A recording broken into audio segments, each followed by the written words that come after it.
नमस्कार, मी Vedika Parab soulful cooking चॅनलमध्ये तुम्हा सगळ्यांचे मी खूप खूप मनापासून स्वागत करते। तर आज आपण बनवणार आहोत आम्रखंडची रेसिपी। सणासुदीचे दिवस चालू झाले आहेत। सणासुदीला प्रत्येक वेळी आपल्याला असं वाटतं की काय बनवू आणि काय नको, तर त्यावेळी झटपट अशी बनणारी आपल्याला वाटते की आपण श्रीखंडपुरी बनवूया। काही जणांकडे पुरणपोळी बनली जाते, पण श्रीखंडपुरीचा बेत हा कसा पटकन होतो। तर श्रीखंडामधलीच एक आपण आम्रखंडची एक रेसिपी बघणार आहोत। कोणत्याही प्रकारची भेसळ नसलेले आम्रखंड आपण बघणार आहोत। कोणताही रंग इथे वापरलेला नाहीये। नॅचरल पद्धतीने ही रेसिपी मी एकदम साधी सोप्या पद्धतीमध्ये तुम्हाला दाखवणार आहे। आम्रखंड करताना खूप वेळा आपण काय करतो, जो चक्का असतो त्याच्यामध्ये मँगो प्युरी घालतो, पल्प घालतो, साखर घालतो, पिठी साखर मिक्स करतो आणि आम्रखंड रेडी होतो। पण ते आम्रखंड काय होतो, थोड्या टायमाने पातळ व्हायला चालू होतं, पातळ होते ते। तर ते पातळ होऊ नये यासाठी मी एक छोटीशी एक टिप्स सांगितलेली आहे। तर व्हिडिओ शेवटपर्यंत नक्की बघा। आणि हे आम्रखंड तुम्ही बघू शकता, एकदम परफेक्ट असं दाटसर झालेलं आहे, परफेक्ट टेक्स्चर आलेलं आहे, कलर पण त्याचा एकदम परफेक्ट आलेला आहे।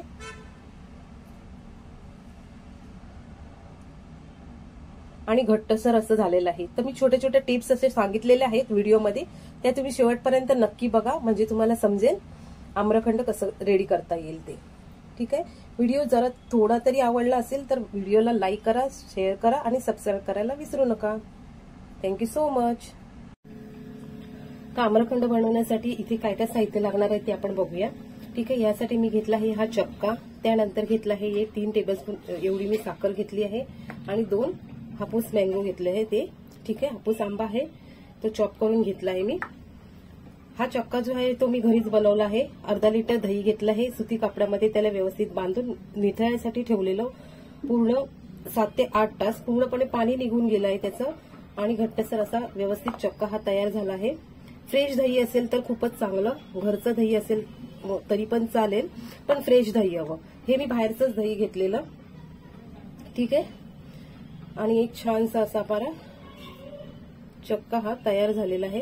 आता आपण श्रीखंड बनवण्याची कृती बघूया। इथे आपण आता बघणार आहोत आंब्याची मी प्युरी करणार आहे। ठीक आहे, आंब्याची प्युरी आणि साखर मिक्स करून मी थोडीसं तिथे कुक करून घेणार आहे, आणि कुक केल्यानंतर ती प्युरी मी चक्क्यामध्ये मिक्स करून घेणार आहे। त्यामुळे काय होईल, जे पूर्णपणे मॉइश्चर आहे आंब्यामधलं आणि साखर आपण जेव्हा टाकतो त्याच्यामधून पण मॉइश्चर पूर्णपणे निघून येतं। ठीक आहे,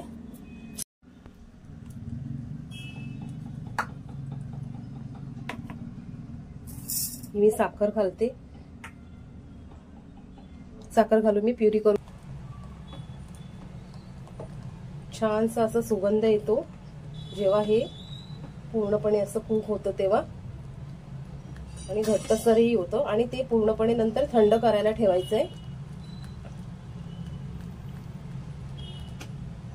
आता इथे आपण काय करणार, हा चक्का जो आहे तो मी एका चाळणीमध्ये टाकते आणि तो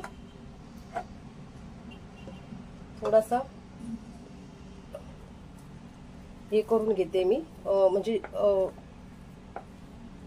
जेणेकरून जर समजा गाठी असतील त्याच्यामध्ये तर ते निघून जातील।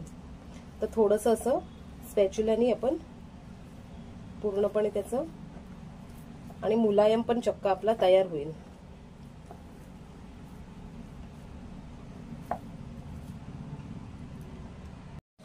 हे बघू शकता तुम्ही, मस्तपैकी मी हे छान असं पूर्ण चक्का जो आहे त्याच्यातल्या पूर्ण गाठी मी काढून घेतल्या आहेत।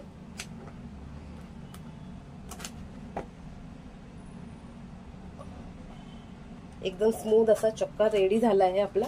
आता आपण आम्रखंड बनवूया याचं। हे बघा,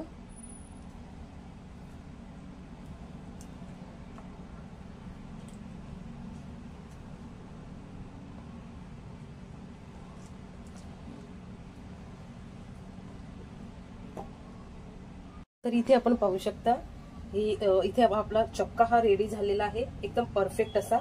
ठीक आहे, घट्टसर। त्यानंतर मी ही मँगोचा हा पल्प होता हा साखर घालून त्याचं जे मॉइश्चर मी सगळं काढलेलं तो मी पल्प ह्याच्यामध्ये टाकते.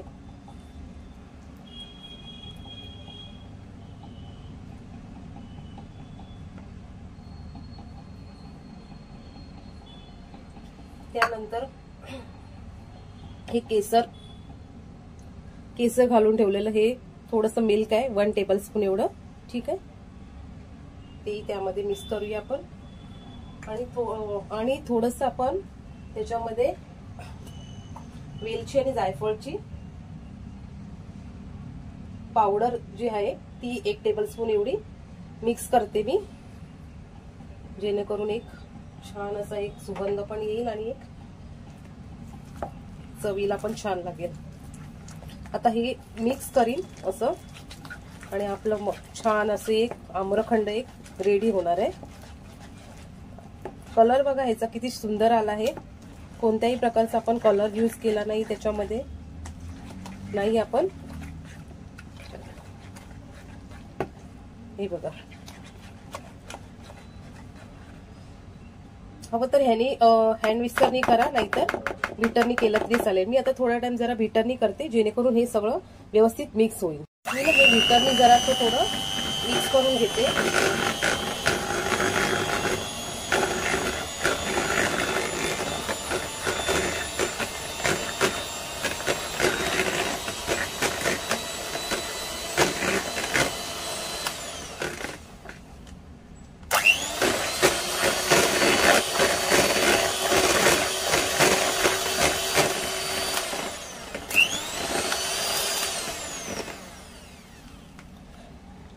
हे बघा किती छान आपला आम्रखंड हे तयार झालंय, परफेक्ट असं.